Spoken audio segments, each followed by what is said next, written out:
Welcome to Search Talk Live with search engine optimization and marketing experts Robert O'Haver and Matt Weber. Brought to you by Pixel Cut Labs. All right. Welcome to another episode of Search Talk Live. With me today is the CEO, co-founder of Roar Internet Marketing, Matt Weber. How are you? I'm doing absolutely fantastic, Robert. It's a great day to be talking about search engine optimization. Staying healthy? Yeah, so far everybody's healthy. We're strong in the company. Everybody's healthy in the company. Of course, we've been following the rules, keeping safe distance, wearing masks where we should be wearing masks, and so far that's been paying off. And let's hope that continues. Nice. Well, today we've got in store for everyone, we're going to be talking some more SEO and content marketing. It's a vital piece of everyone's strategy, and I think it's something we should always keep front of mind in our quest to rank and our quest to bring in new clients, and that's where it all starts. Yeah, and I think for a lot of the folks listening to the show, and Robert, you tell me if your experience is the same, I think the average business eventually gets some of the technical ththings we talk about on the show, load time, metadata, etc. But I think one of the things they struggle with the most is that content piece. How do they write good content that acts as good inbound marketing? Yeah, and you hear from a lot of different podcasts, everybody says quality content. Well, what is that? What does that mean? Right. It's like, people that cook their own food, right? You got to have quality food. Well, everybody thinks the food that they cook is quality, but we've got to look at a different standard to find out what's quality. And I think that's what's exciting about today's show. So our guest today is an expert in SEO and content. He's going to tell us all about himself. Richard Garvey, how are you? Good. How are you doing? Good. Keeping our distance. We're not recording in the studio today, so we're following the guidelines. So why don't you tell us about yourself, Richard? Yeah, so like you mentioned, I'm the founder of Acer Inbound, which is a search agency. We specialize in SEO and creating really, really high quality stuff. So our mission is to make the internet a better place, and we do that through search. So, we all understand the experience, that visceral experience of searching for something on Google and finding exactly what you're looking for, and you go to the site, it looks great and it gives you all the information you want plus more. That's really what we aim to do with all of our clients. And Matt, you made an interesting example there with quality of food. So from our perspective, it's more than just making the quality food. So if you go to a restaurant and you have an awesome dish, you're like, oh, that's great, but it's really about the whole experience. It's about your service. It's about walking in, the look of the plate and how it's plated and how the restaurant vibes are. So that's how we sort of like to think about content. It's more than just written in there. It's how it looks. It's how it feels. It's how it's presented from the point you search to that title you click on Google, all the way to the images and the copy and having the people engage in the content and all the stuff that goes along with it. So that's really what we're talking about and what we do at Acer. Yeah, I think that, and Robert, you tell me if you agree, that I think that user-centric experience will become the most despised SEO buzzword of 2020. It'll be the most overused. It's something we're going to talk about all the time. Deservedly so. Content is the really, that user-centric experience. I've never used that phrase, but, I love it. I don't think it can possibly be overused enough, because that's really what everybody has to think about when they're creating content. And like you mentioned, that a lot of sites are going to get the technical side and the load speed time. I think a lot might be an overstatement. Working with a lot of people, it's shocking how many have no idea how to use their website the right way. A lot of people just think, my website's there just in case someone finds it. So it's more like social proof that we exist and are a real thing, but they're not using it as a place to create content that helps build their business. It might support their business as far as having an about us page or a piece of content here and there that their sales team can send out, but it's such an incredible tool.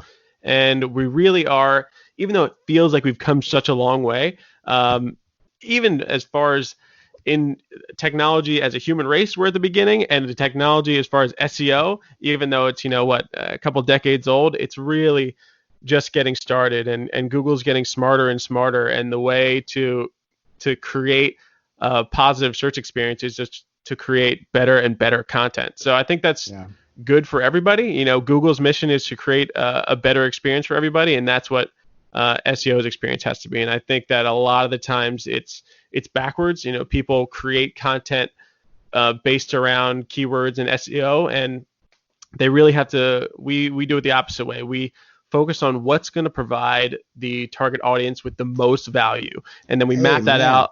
Yeah, we map that out, and then we layer over, okay, and how is this going to work from an SEO perspective? What can we maybe tweak here and there, as far as the headers and titles and meta descriptions and alt tags and all that fun stuff to cover those bases. But the primary objective is just delivering as much value as we can to the target audience. Very nice. So let's start with that plan, because you actually have a blog content, right? I think when you're reading blog posts, you talk about a plan, and midway through the blog post, you reveal that this blog post was has a foundation of some of the research you did, and that's why you did it the way that you did it. What's the beginning point for the average person listening to the show to produce content? Where does it all begin? It begins with understanding your target audience and taking a deep dive and just taking maybe an hour, sit there and think there and brainstorm and say, okay, what is the goal of this post, and what do we want, and what do we want people to say? And you have to map out that long-term strategy. So you have to understand the buyer's journey, what their problem is, what your solution is, and how it fits that, and then you create the content based off of that. And maybe you brainstorm a ton of ideas and say, and this is what we do. We talk to the sales team and the owners a lot, just to understand what the pain points are of your customer and what they're going to be searching for, not necessarily your solution. So, if you're, a manufacturing company producing conveyors or something, they're not going to be searching for the best conveyor. They're going to be searching for, okay, my bottles keep breaking. How do I fix it? And then you have to find the solution that way. And that's just one specific example. But you have to understand their problems. And then once you understand their problems, then you can start creating a content plan around that. I see this hole that some content writers fall into, and they think that content is a one size fits all, and it really isn't. There's not. You have content for sales, you have content for creating authority, you have content. There's different types for all different scenarios. Really, wouldn't you say? Absolutely. That's what that comes about. So we use a lot of tools for keyword research, like Ahrefs and SEMrush, and sometimes Ubersuggest and some things like that. But once we have the keywords we want, so we know there's some sort of volume there, and that's another issue or another trap that people fall into. They won't write for something if there's not a lot of volume there. So. Right. Our job as SEOs and content writers is not to create demand, it's to meet the demand. So if I have a client that has a product and what they're offering, only 50 people are searching for a month, I'm not going to go after a different topic that has 5,000, because A, we won't be able to rank for it because the SERP intent won't match. And B, we want to provide the value to the people that are searching for that product. So right. If we have to create topics and content around what the page actually solves. And then, okay, so once you have the keyword research, that's done. Then you just have to dive into the Google results and see what's there. So you have to determine what type of content's there, what's on the page, what questions are being answered. And Brian Dean does this with the skyscraper technique. So it's just a variation of that. Right. And just figuring out, okay, what's Google searching for, or what's Google showing now that people are finding, and then how can we make it better? So, look at the number 1, 2, 3, 4 results. What's the same in there? What's different? What do we like about this one? What do we not like about this one? And then build out the content outline, a really, really thorough outline that's outlining the way the page is going to be built. And as Robert mentioned, sometimes you have to write longer content to be better than those other sites that you just mentioned.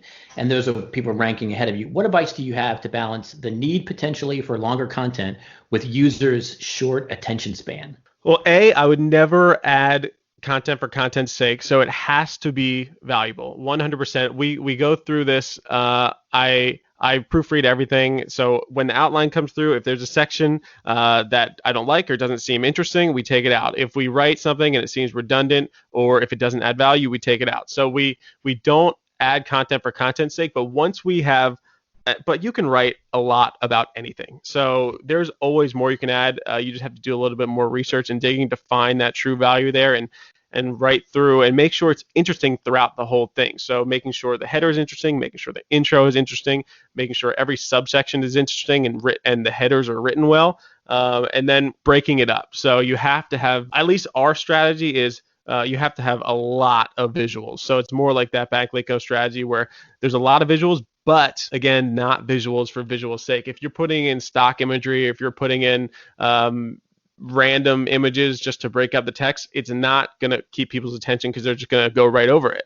But if you have visuals that are accentuating the copy that's written in the articles, if they're adding more value, if someone, I like to think of it, if you can look at every picture in an article and have a good understanding about what it's about and learn something, then they're good visuals. If you can just scroll over them, it's someone, it's a random computer monitor, or if it's some stock image of a model smiling, it's not going to provide any value, and it's just not worth having in there. Would you agree that the headers then kind of play a role in helping the reader find what part of that content is most relevant to them? The headers allow people to skim the article quickly, get to the part that interests them. They play a very important role. They shouldn't be just secondary thoughts when you write the copy. Would you agree? Oh, 1,000%. So when you're writing content, you have to write it for two audiences. So one is the users that are going through it, and the second is Google that's reading it on the back end. So and they kind of read the same way. So when you're looking at an article, you look at the title first, then you look at the headers, then you look at the copy. So Google does that to create the hierarchy of what it should rank for and what it thinks it should rank. It should put on the search results page to give it a chance to rank, and then users do the same thing. So another thing you can do is have all the subtopics at the top of the article so they can click and go straight to that section if it's a long post, and also have the subsections all very distinct, very interesting. So treat them each as the title tag that you spend a lot of time making in the SERP title and the title of the page. That is, you have to 80% of the people read the title and leave or decide to read the title decide to stay on the page based on reading the title.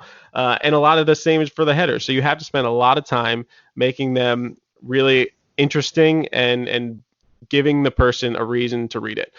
So a good rule of thumb is, if you don't think it's interesting, the readers won't think it's interesting. So write something until you like it.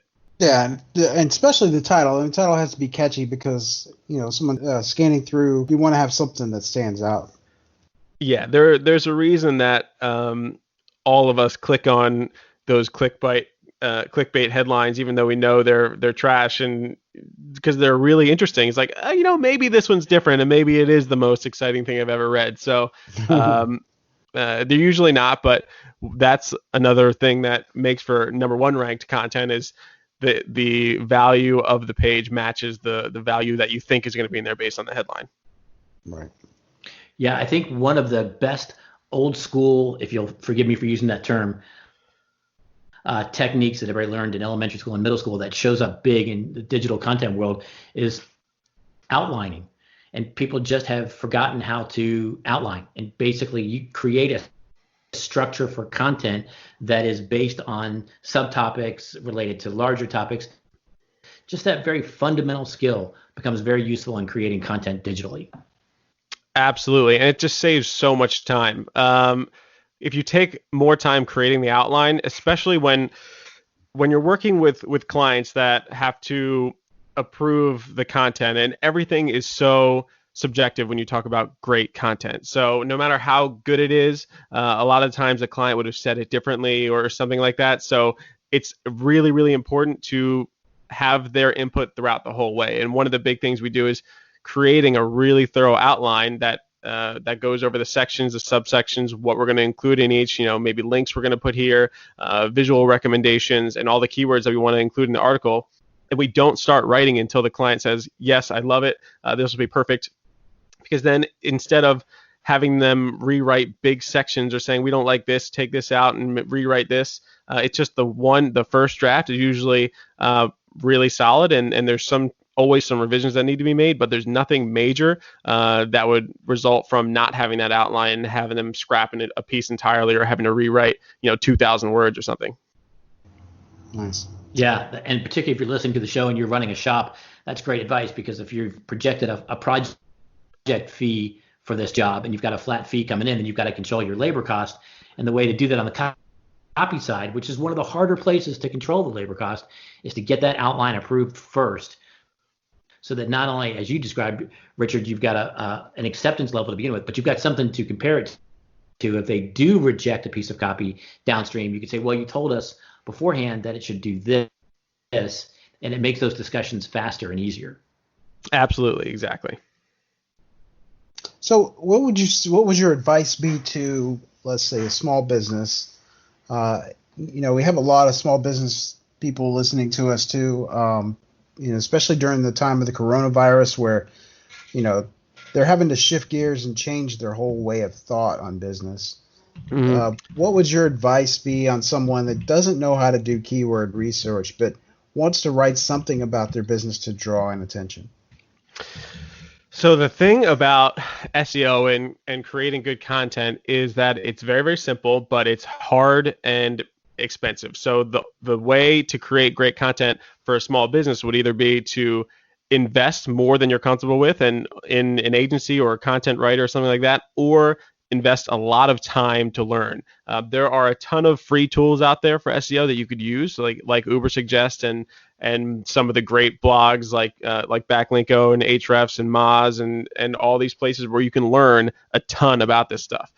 So I would recommend learning first, which is critical to anything in life. If you want to get good at something, you want to have results, there's no sort of cheat codes around hard work and expertise. So learning a lot of that stuff, and then creating the content that is interesting to your audience, like I mentioned before. So there's a lot of elements to SEO that you have to do on the back end, but it all starts with writing great content. And once you do that, it's a lot easier to do all the other stuff. So developing or gaining backlinks and gaining exposure and pushing out to your social networks or email subscribers or getting people to come back is so much easier when there's good content to support it. So absolutely. Yeah, you have to do that, or else you're sending thousands and thousands of emails and getting 1% return rate. It's a lot easier when you generate all that stuff organically.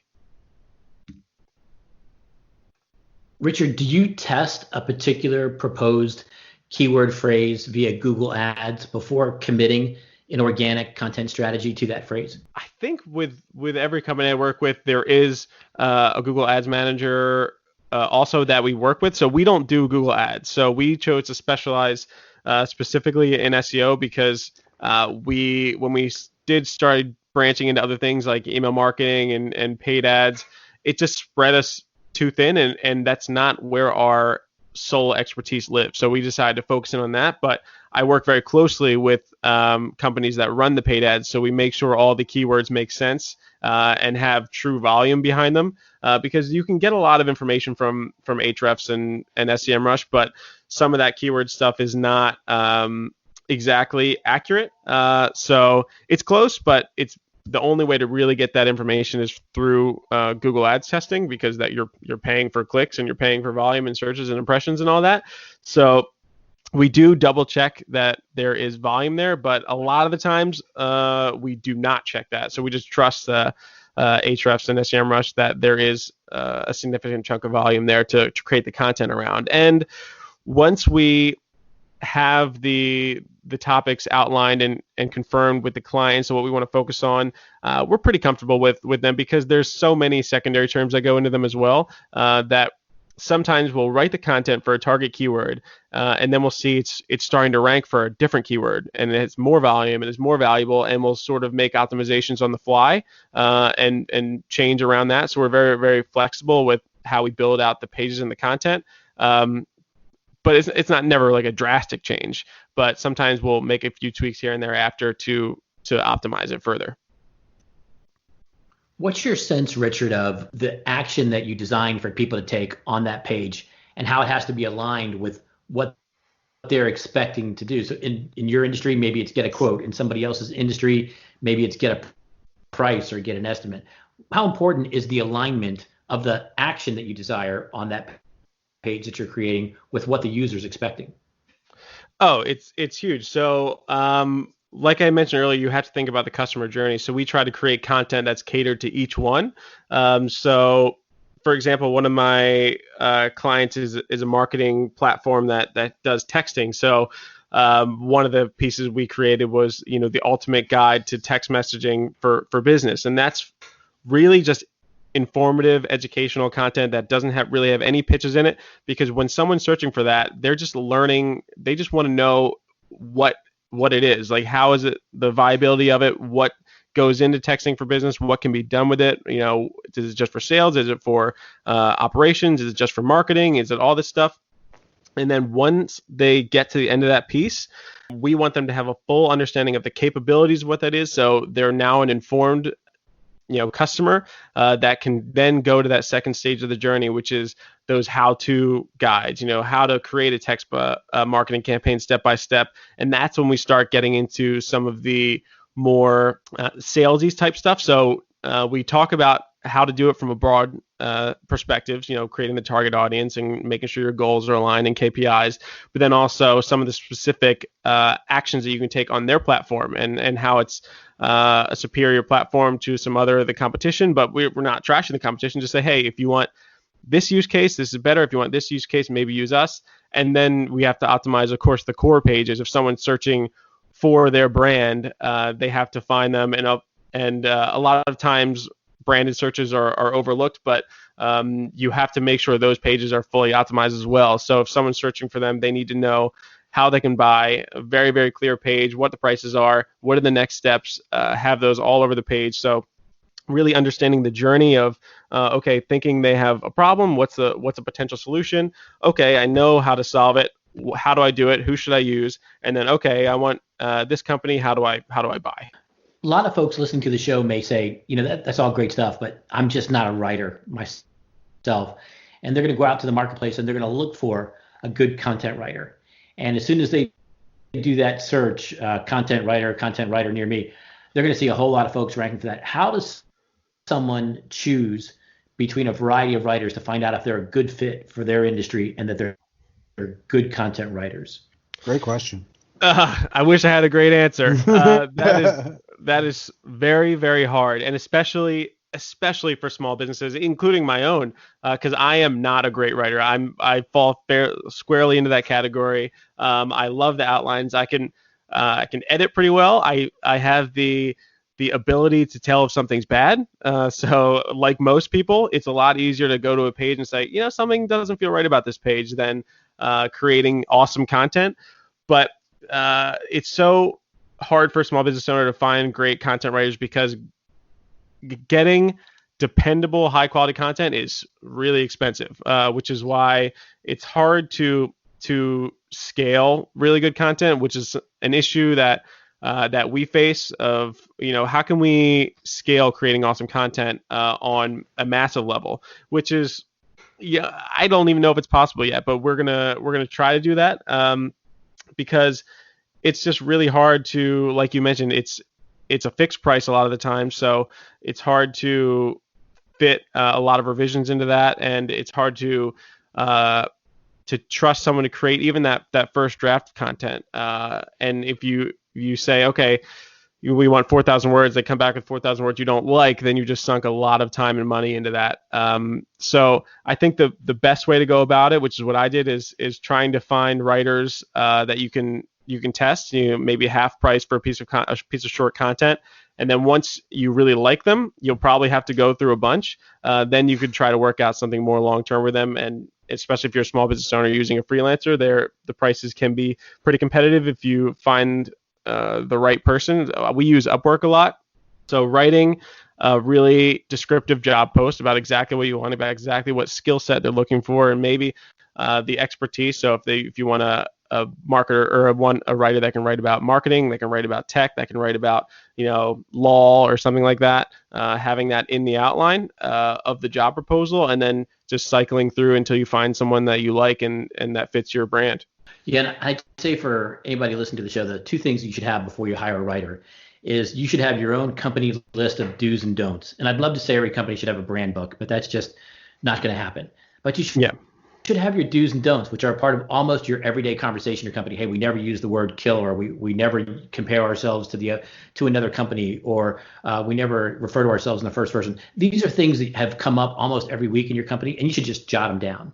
Mm-hmm. And then the second thing you should jot down is just a list of acceptable facts, numbers. I kind of call it a numbers catalog, and just have 9 things that you agree on statistically about your company. We're the largest of the blank. We were started in this. We produce over 20,000 widgets per year, so that the writer isn't going back to you with all of these questions, and you can give them a starting point with things that you already agree on, and in some cases don't agree on, and that way you'll reduce the number of revisions as well. But you should have your list of do's and don'ts ready before you hire a writer.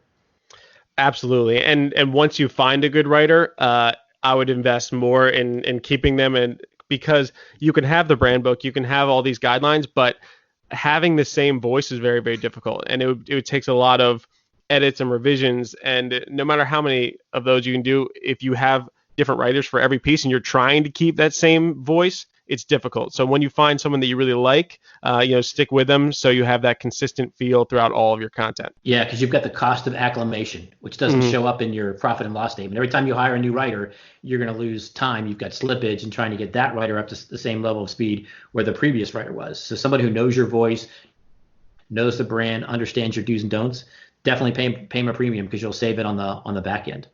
Yeah.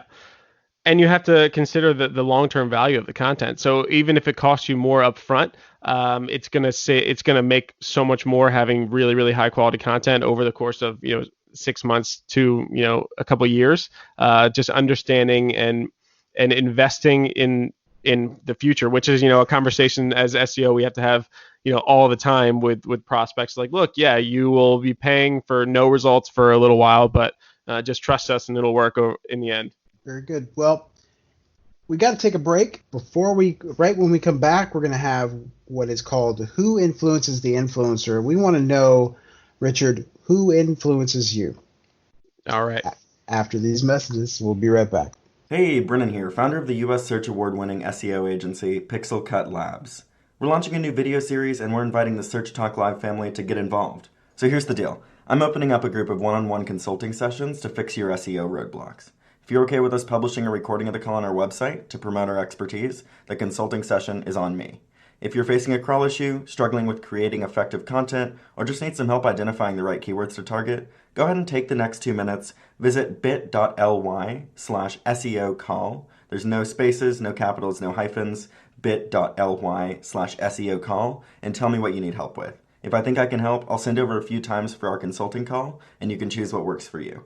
So again, the link is bit.ly/SEO call, no spaces, no hyphens, all lowercase, and it will take about 2 minutes to fill out. I'll bring everything to the table to help you break through the barriers you're facing, as long as we can use the recording of our call to promote our knowledge. Looking forward to hearing from you. Directive is an industry-leading search marketing agency fully focused on helping B2B marketing teams increase their results. If you're looking to increase your marketing qualified leads and decrease your cost per acquisition for search engines, I'd highly recommend you take a look at their site. We've actually had their CEO, Garrett Marguth, on the show, and I can honestly say these guys are doing some great stuff. I hear that they even have their own analytics system that lets you correlate your SEO, PPC, or content efforts directly to revenue. If you're a B2B company and thinking about switching agencies, or if you're in-house and need help, I'd give Directive a look. Visit directiveconsulting.com or call 949-214-4024. Again, that's 949-214-4024. Again, that's Directive at directiveconsulting.com. Your website analytics data probably feels like this, but it could feel like this. Making sense of all the website data available to you hasn't been easy until now. Smialytics transforms your website analytics data into easy-to-understand, memorable photographs. You pick your own photo theme. Smialytics, S-M-Y-L-E, lytics.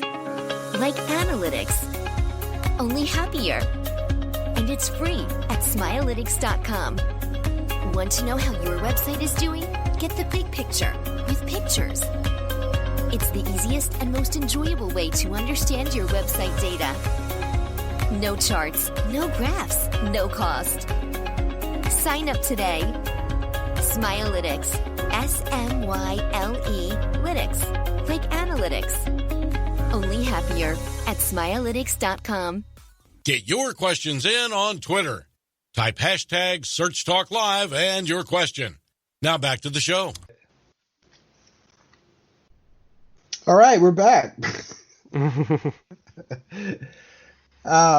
So Richard, who influences you? Who are the people you follow on maybe social media or around the web that kind of keeps you up to date and influences you? Well, it might not be common, but I actually don't really use social media that much. I'm on it, but it's been now about 6 months where I haven't gone on. I thought it was, not the best place in the world, so I stick to more just Google searches and blogs. But the people that I follow are pretty much who everybody follows in the industry. So, Neil Patel and Backlinko and Brian Dean and Moz and all these places. And also when just doing research, I love just scouring their web for, if we're looking for articles about top SEO or whatever we plan to write about, reading some of those pages. So, if Google ranks for number one, they're pretty good. And also listening to podcasts like this one and others, always just trying to soak in as much information as possible, because in this industry, if you're not constantly trying to stay up to date, you're going to miss a lot of stuff. Yeah, absolutely.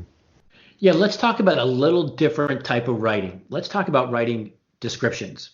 Because people will say there's one thing to optimize a piece of content, but now it's about optimizing the Google search engine results page, because it's one thing to rank, it's entirely another to get the click. Yep. So what is your tip for writing a good description to get the click? So a description outside of the title? Yes. So the good thing about meta descriptions is that they don't need to be really SEO optimized, because from all of the things I've read, they're not really a huge ranking factor as far as the keywords that are in there or anything like that. But the click-through rating is obviously very, very important for SEO. So what we try to do is try to be informative about exactly what the post is about, but also have some sort of teaser in there to make them want to learn more. So that's basically our structure. So in a short sentence about what the post is about, a teaser about what is in the post that they have to know, and obviously make sure that is covered in the post, and then just a quick click here to learn more or something along those lines. So when you're writing these meta descriptions, they have to, I think it's like 165 characters you have to stay within. So there's a ton of research about what goes into making a great meta description. But the gist of it is, make sure it's interesting. Make sure it's there. A lot of the times people will write a piece of content, or especially if it's a core page on the website, not exactly a blog, they'll just overlook the meta description entirely. So number one, make sure it's there for every single page that you have. Number two, make sure it's interesting. Spend a lot of time writing those and making sure that it's something that you would want to click on. And if you're thinking about the search intent, so make sure whoever's looking for that term, make sure it's relevant to exactly what they're looking for, and then have that teaser in there, and then just give them a CTA to click and find out more. Yeah, I think you said a key word there, and Robert, I know this is part of your passion as well. It's a tease. Let's address it for what it is. It's a tease, and you have to convince that reader to do the click, take the action, move the mouse. Don't just state the obvious, but tell them what they're going to gain after they do that click. It's a tease. Yeah, absolutely. Yeah. Not just for blog content, but for maybe it's a product or a service. In some sense, you're writing almost like you would a Google Ads presentation. That's a great way to put it. And that's actually a great place to find inspiration, especially if you're doing keyword research. Looking at the titles and the meta descriptions of the ads, because that. Not only are they good enough to show up in the first spot, because that's pretty much a search engine within a search engine at that point, because the quality score and everything, they paid a lot of money for it, so they spent a lot more time probably than the people in the organic results. So seeing what they're writing in their meta descriptions, and using the skyscraper strategy based off of that is one of the key techniques we use to write those. Very good. Now, Richard, you wrote something in one of your most recent blog posts. Don't fear zero-click search results. And in this show today, we've talked about satisfy the user's journey, answer their questions, make sure you're answering their questions.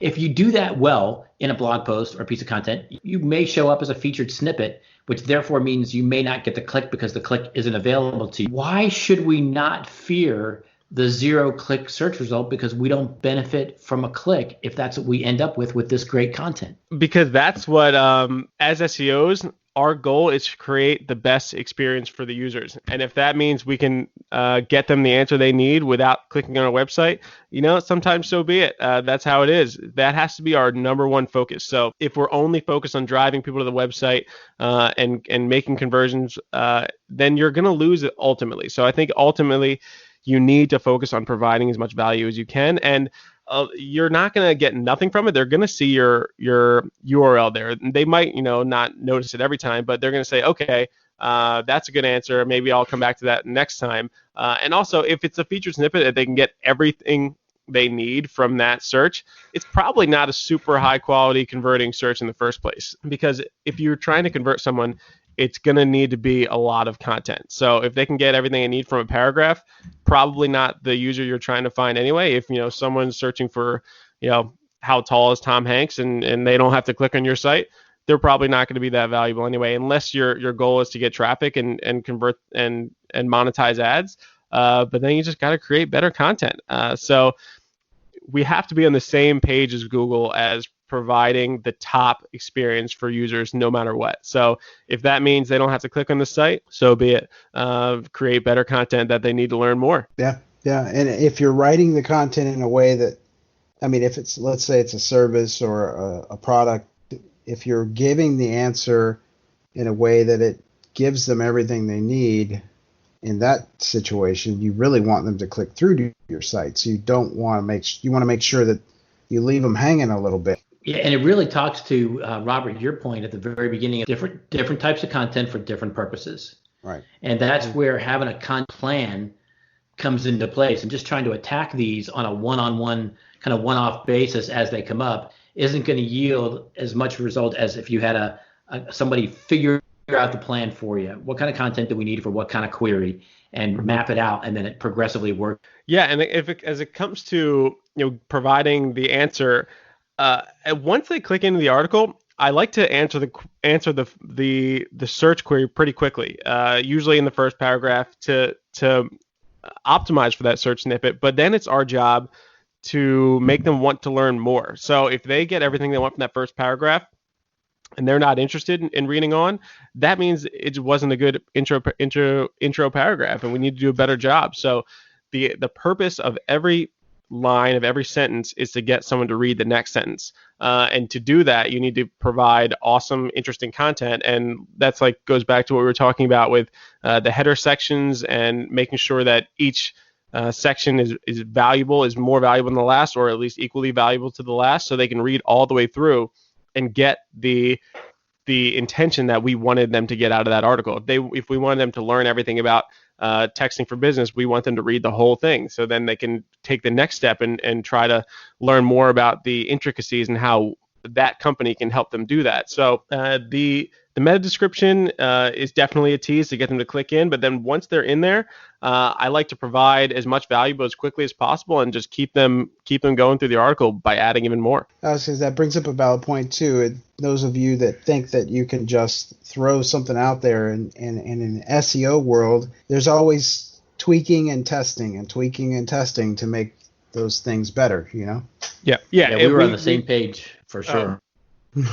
Go on. Ask the same question, because Richard, you talked earlier in the show, just like Robert was had in his mind too, that you had a piece of content and you looked at it, and then you realized, hey, it wasn't ranking for A, but it was ranking for B, and it needed to be tweaked.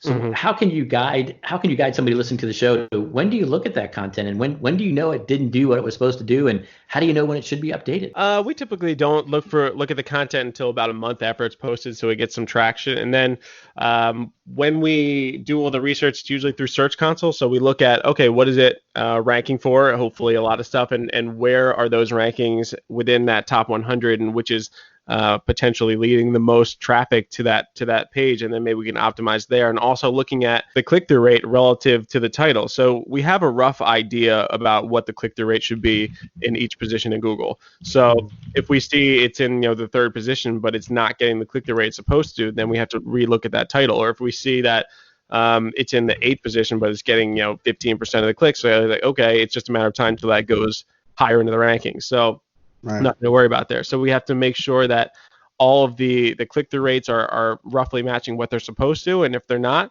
then making those changes. But it's also a delicate balance that you don't want to change too much to lose rankings that you currently have. So sometimes in the past, it hasn't happened too much recently since we stopped making as drastic as changes. So when we would say, oh, this is ranking for this, let's change the content, and then it would fall off the rankings altogether. So like, well, that was a mistake.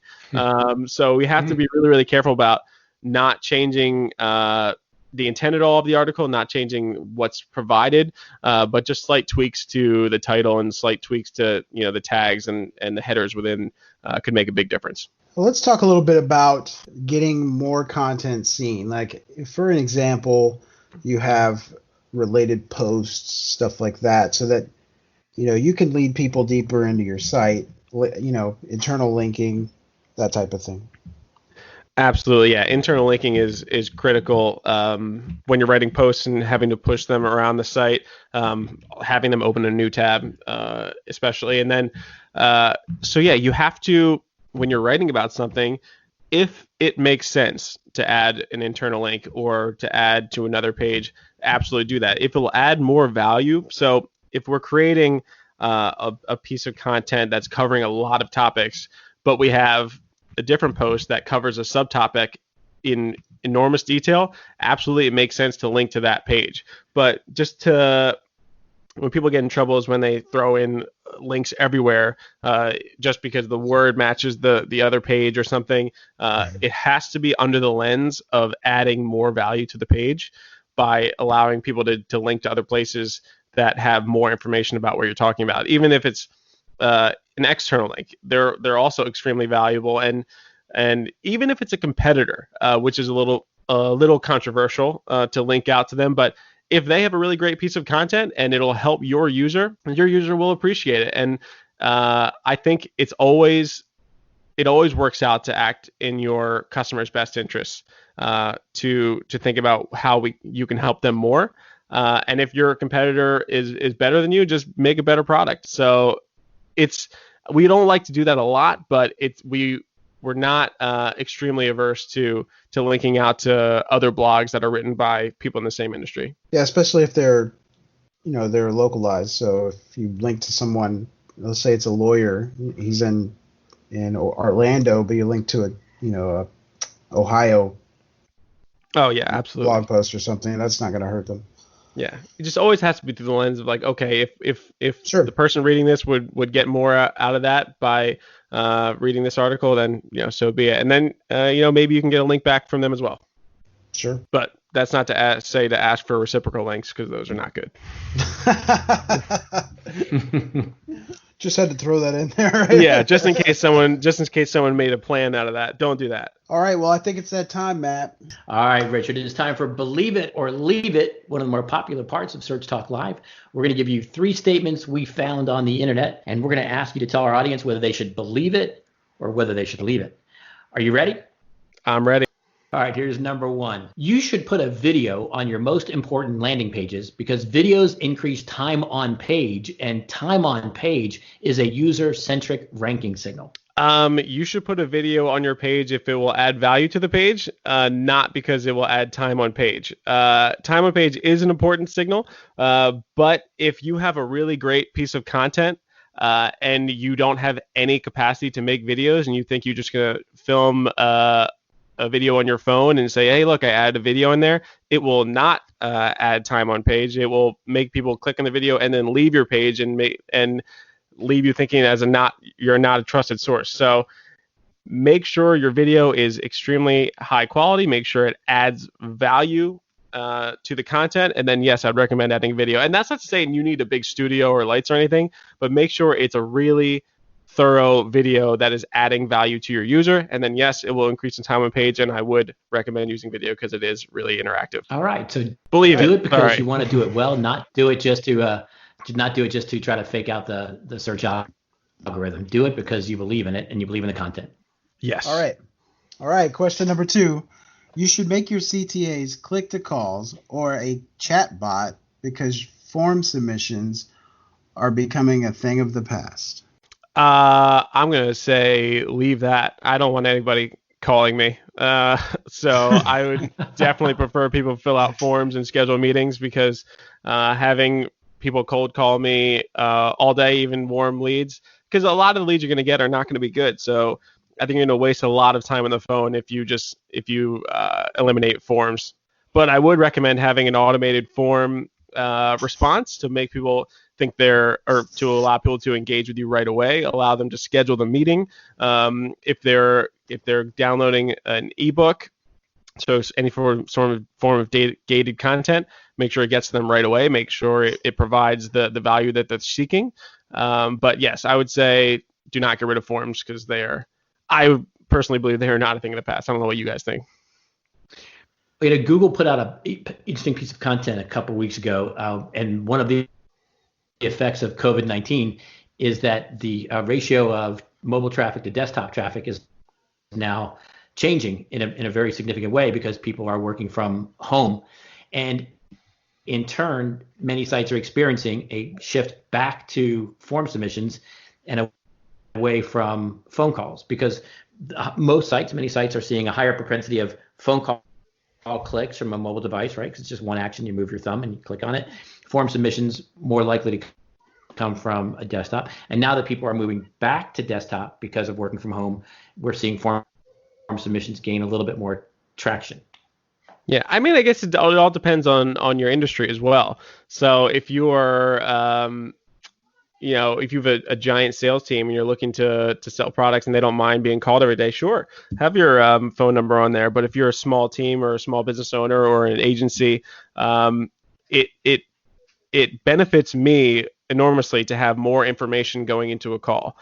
So if someone submits a form, I'm able to research their site. I'm able to look at some of the issues that they have from the SEO perspective. I'm able to verify, their budgets and their wants and their desires from the forms that we offer. So it benefits me enormously to have that information to improve the conversion rate once I get on the phone, versus having someone cold call me, and we could have a conversation in generalities about how our product can help them, but not specifics. And the specifics, I think, are what really is beneficial when you get to that level of conversation. All right, to leave that one. Okay, last one. You're doing great, Richard. Here's the last one. A SEO technique is to test different meta descriptions to achieve a higher click-through rate, because a lower position on a Google search engine results page with a higher click-through rate is easier to achieve than a higher position and weaker click-through rate. So you broke up a couple times in there. What was the question? Whether or not to test meta descriptions?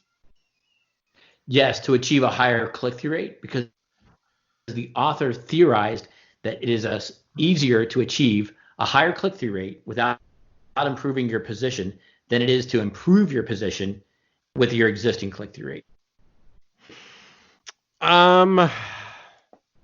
Usually, though, if you get a high click-through rate, your position will go improve. Yeah, that's exactly what I was going to say. So that's an interesting one. I would say if you have a really good meta description, your click-through rate's high, just sit back and wait. Yeah, and he had some interesting data on this, and in particular, he was talking about companies that have to compete with large directories like Porch.com or Yelp, where the likelihood of jumping over them in positions 1 and 2 is going to take a lot of work and a lot of effort. And so he's making the case that says, hey, before you do that, try testing different descriptions and try to increase your click-through rate where you are, which may be less resistance and less effort than trying to hop over some long-standing, well-established domains that are entrenched in higher positions. Yeah, if we're dealing with some of that, if someone wants to rank for a term like that, and I look at the search results page and I see Yelp or I see Angie's List or I see Capterra and all these different citations, I just change the keyword. So that's the primary thing I would do is go for more of a niche long-tailed keyword that doesn't have those citations or any of those big businesses on there, because you're going to be much more likely to rank. And when you talk about getting actual traffic, if that term has 5,000 searches per month and a smaller term has 250, but it doesn't have to compete with Yelp, then you're going to get a much larger number than you would even if you optimize optimize a page fully and you get into the number 8 spot behind all these different things. If you're in the number 2 spot in a less competitive term, you're going to get way more traffic. So I would say shift your research and your keyword targeting if you're having to compete with those big companies, or if you're a massive brand trying to compete with them, then yeah, maybe testing out a lot of stuff. But I think you're going to waste more time than you would shifting your strategy. Yeah, I was going to add to that is at that point, changing your meta description is not going to make too much of a difference. It's going to be a lot more that need to be done. Yeah. It does show the value of having a plan. Sure. And being able to do that homework on the front side before you launch a piece of content in a really what could be an unwinnable keyword. Before you get all that trouble, make sure that you've done your research. Yeah, absolutely. Making sure that the search intent's there, the volume's there, your product matches it, and you're not competing with some of these giant industries. What do you do in a case where you have a client that believes that this is the absolute keyword he needs to rank for, but then you find out, no, it's not? I really haven't had too hard of a time with that. Surprisingly, maybe so we're on the smaller side now. Maybe when we grow more, we'll run into that problem. But exactly explaining what we just talked about and showing the numbers and showing the data and showing how SEO works and how that would be not a good idea. Most of the decision makers and the business owners and marketing executives I talk to understand that. So that's why we're in that premium tier. So we don't deal with a lot of people with minimal understanding of how it works and how we operate. Very good. Okay, now it's time for Search Talk Live Tattoo. All right, Richard. So we want to leave people with a really solid, short piece of advice that they can remember some of the great stuff you gave them in today's show. Plus, it's got to be something tattooable because Robert gets all these as tattoos. What's your Search Talk Live tattoo that you're going to leave us with today? That would be focus on the entire experience. So going beyond the copy, beyond the visuals, all of it. So when you search, have a great title, have a great meta description, have a great looking site they click into, have it fast, have it, not being bogged down by all these different pop-ups and everything, have it look good, have the readability high, have text broken up. So really focusing on the big picture of the whole experience and optimizing each little facet in there. So focus on the whole experience would be the tattoo. Okay, I was going to say, that's going to cover my whole body. But I do love the thought. Yeah. So it's making sure that the consumer experience is satisfied from the beginning to the end. We're pretty selfish sometimes as marketers, and we just want the click and we want the visit, but we really have to open our minds up to the full fulfillment and the full satisfaction of somebody coming to our site. Absolutely. Investing a little more time and a little more strategy and a little more patience, and selfishly you'll end up with more traffic in the end as well. Amen. So Agreed. Richard, I want to thank you for being on the show. It's been awesome, really great information. If someone wants to reach you, a listener with a question maybe or something, how would they do that? So they can find me on LinkedIn, or they can go to our site, acerinbound.com. It's a new site we're pushing out right now, and they can fill out the form on there. Don't call. So, I've never told people, don't call me. I'll call you. Exactly. Touché. Way to wrap it. Can you spell that out for the listeners? That website? inbound.com. All right, great. Well, thank you so much. It's been great. And Matt, did you want to add? That's it. Thanks everybody for listening. Yes. Richard, great job. And from one Phillies fan to another, thanks for participating. I was going to say, go Birds. All right. Yeah, go Birds. See you next week, guys. All right. Or See in ya. 2 weeks. Bye-bye, We'll see you everyone. in 2 weeks.